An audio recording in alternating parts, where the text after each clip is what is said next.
хора безподобни, аз съм Владислав и днес ще правя петтак. Петтак на моето куче. Така, аз ще си измислям въпросите. Първи въпрос. Как се казва вашето куче?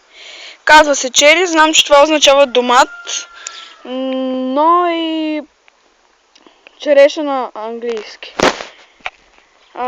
Втори въпрос. Втори въпрос.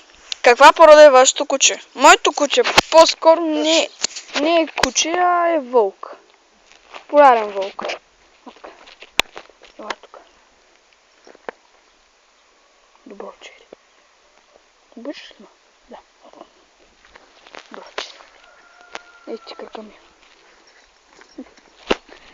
И ще се върна като измисля трети въпрос. Трети въпрос май беше. На колко години е вашето куче? Кучето ми оспорено е дали още на 3 или на 4 е вече. Колко храни с гранули? Яде само гранули? Принципно яде само гранули. И всичко яде, майко?